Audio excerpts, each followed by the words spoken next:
o manuscrito original. Continuando a leitura do livro. Deixe seu like e compartilhe este vídeo.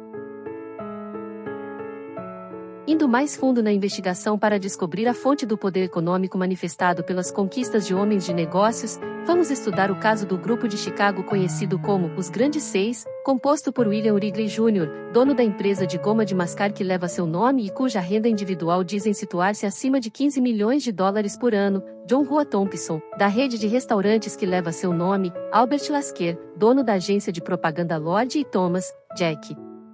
M.C. Kellogg, dono da Parmalee Express, maior empresa de transportes de conexão nos Estados Unidos, e William Hitch e John Hertz, donos da empresa Yellow Taxicab. Uma empresa confiável de informações financeiras estimou a renda anual desses 6 homens em mais de 25 milhões de dólares, ou uma média de mais de 4 milhões de dólares por homem. A análise dos 6 homens revela que nenhum dispunha de especial vantagem escolar, todos começaram sem capital ou crédito farto, suas conquistas financeiras deveram-se a planos individuais e não a algum acaso da roda da fortuna. Muitos anos atrás, os 6 homens formaram uma aliança amistosa, reunindo-se de tempos em tempos com o objetivo de ajudar um ao outro com ideias e sugestões em suas linhas de atividade empresarial. Com exceção de Hertz e Hitch, os outros não estavam de maneira alguma associados em uma parceria legal. Os encontros eram estritamente com o objetivo de cooperar e ajudar com ideias e sugestões e ocasionalmente endossar notas e outros títulos para auxiliar algum membro do grupo que se encontrasse em uma emergência. Diziam que os Grandes Seis eram multimilionários. Via de regra, não há nada digno de maiores comentários a respeito de um homem que nada mais fez que acumular alguns milhões de dólares. Entretanto, existe algo ligado ao sucesso financeiro desse grupo específico que vale muito a pena comentar, estudar, analisar e até mesmo imitar, e esse algo é o fato de terem aprendido como coordenar suas mentes individuais, combinando-as em um espírito de perfeita harmonia, criando com isso mastermind que destrava, em cada indivíduo do grupo, portas que estão fechadas para a maior parte da raça humana. A United States Steel Corporation é uma das organizações industriais mais fortes e poderosas do mundo. A ideia dessa indústria gigante surgiu na mente de Albert Gehry, um advogado relativamente comum de cidade pequena, nascido e criado em uma cidadezinha de Illinois perto de Chicago. Gehry cercou-se de um grupo de homens cujas mentes ele combinou com sucesso em um espírito de perfeita harmonia, criando assim o Mastermind, que foi o espírito motor da grande United States Steel Corporation. Onde quer que se procure, sempre que se encontra um enorme sucesso nos negócios, finanças, indústria ou qualquer profissão, pode-se ter certeza de que por trás existe algum indivíduo que aplicou o princípio da química mental a partir do qual um mastermind foi criado. Esses sucessos surpreendentes com frequência parecem obra de uma só pessoa, mas olhe de perto e vão aparecer outros indivíduos cujas mentes estiveram coordenadas com a da pessoa. Lembre-se de que 2 ou mais pessoas podem operar o princípio da química mental para criar o mastermind. Poder, o poder do homem, é conhecimento organizado e manifestado por esforços inteligentes. Nenhum esforço pode ser organizado a não ser que os indivíduos nele engajados coordenem seus conhecimentos e energia em um espírito de perfeita harmonia. A falta de coordenação harmoniosa do esforço é a principal causa de praticamente todo fracasso nos negócios. Um experimento interessante foi conduzido pelo autor em colaboração com os alunos de uma faculdade bem conhecida. Cada aluno foi solicitado a escrever um ensaio sobre como e por que Henry Ford ficou rico. Pediu-se que cada aluno descrevesse no ensaio o que acreditava ser a natureza real dos ativos de Ford e de que esses ativos consistiam em detalhes. A maioria dos alunos reuniu demonstrativos financeiros e inventários dos ativos de Ford e usou como base para as estimativas da riqueza do empresário.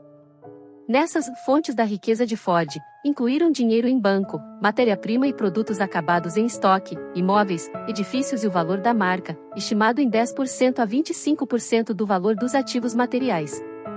Um aluno, de um grupo de centenas, respondeu o seguinte: os ativos de Henry Ford consistem principalmente de 2 itens, a saber, 1. Capital de giro e matérias-primas e produtos acabados, 2. Conhecimento, obtido pela experiência do próprio Henry Ford e pela cooperação de uma organização bem treinada que entende como aplicar esse conhecimento para o maior benefício do ponto de vista de Ford. É impossível fazer qualquer estimativa aproximada correta do valor real em dólares de qualquer um desses 2 grupos de ativos, mas na minha opinião seus valores relativos são: conhecimento organizado da organização Ford, 75%. Valor em dinheiro e ativos financeiros de qualquer natureza, incluindo matéria-prima e produtos acabados, 25%. O autor é da opinião de que essa declaração não foi redigida pelo rapaz que a assinou sem assistência de alguma mente ou mentes analíticas experientes.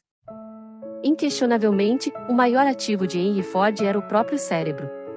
A seguir os cérebros de seu círculo de associados mais próximos, pois foi pela coordenação destes que os ativos físicos sob seu controle foram acumulados. Caso cada fábrica da Ford Motors, cada peça de maquinaria, cada átomo de matéria-prima ou produto acabado, cada automóvel montado e cada dólar depositado em banco fossem destruídos, Ford ainda seria o homem mais poderoso da Terra em termos econômicos. Os cérebros que construíram os negócios Ford poderiam duplicar tudo novamente em curto espaço de tempo. O capital está sempre disponível, em quantidades ilimitadas, para cérebros como o de Ford. Ford é o homem mais poderoso da Terra, em termos econômicos, porque, tanto quanto o autor saiba, tem uma concepção mais penetrante e prática do princípio do conhecimento organizado do que qualquer outro homem. Apesar do grande poder e sucesso financeiro de Ford, pode ser que ele tenha errado muitas vezes ao aplicar os princípios pelos quais acumulou poder. Sem dúvida, os métodos de Ford para a coordenação mental foram muitas vezes brutos. Isso deve ter ocorrido nos primeiros tempos, antes que ele obtivesse a sabedoria que naturalmente cresce com a maturidade. Também não há dúvida de que a aplicação do princípio da química mental por Ford foi, pelo menos no início, resultado da aliança casual com outras mentes, particularmente a de Edison.